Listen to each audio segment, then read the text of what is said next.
Joe O'Connell, who said he wanted to make a documentary about me, and I have no idea why. I feel there may be, some kind of hitting me up for money or something to keep it from showing.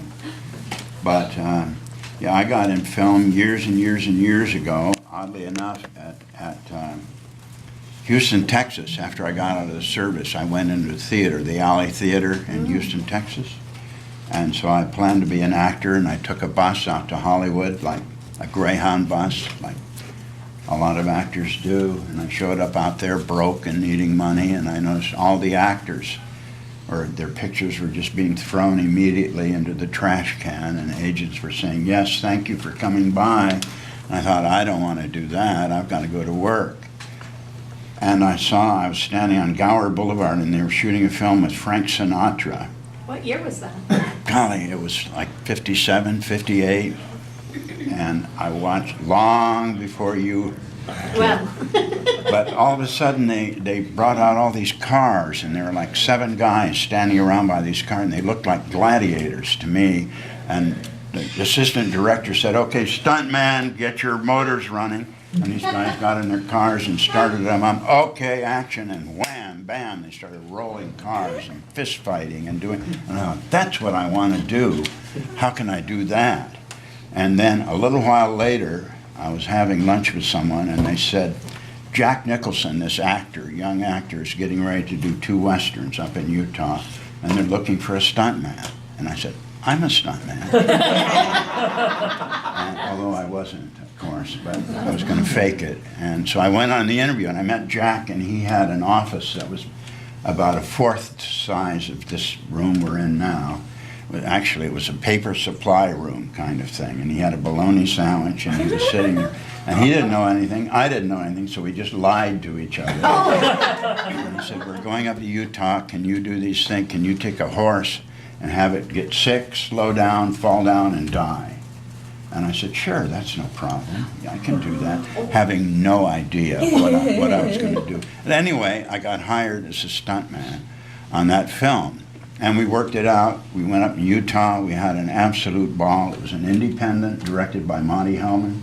He did two films while we were up there. And I just fell in love. Riding the Whirlwind and the Shooting. And the Shooting, exactly. 2 good films. I love those films. And Monty directed them. Monty Hellman, for those of you that don't know him, is a really good director who directs every 10 years or 20 years.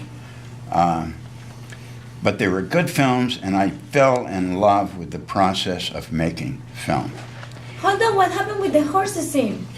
The horses, I called a vet and had the vet come over and give the horse a shot of a tranquilizer so that gradually he got sick and fell down and went to sleep.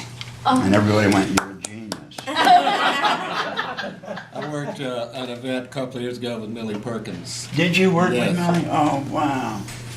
Millie and I had a very quiet, romantic evening one night. She said, we were staying in Kanab, Utah. At that time, there was like one restaurant that, just this little hole in the wall. And Millie said, I had to do a horse fall. I was doubling Cameron Mitchell. And she said, if you do a good job on that horse fall, I'll have dinner with you tonight.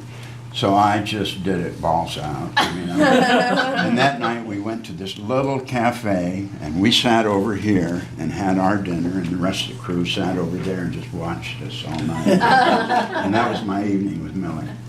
Great lady, Millie Perkins. But anyway, that's how I got started. And I did stunts for years, loved it. But I also did a lot of stuff behind camera. I worked assistant camera, assistant director for Al Adamson on several of his films.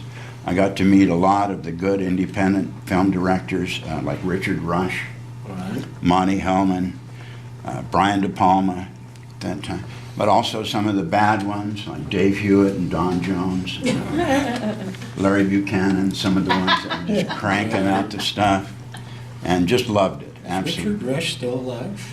Richard Rush is still alive, yes. Wow. And he keeps saying, I'm going to direct another film.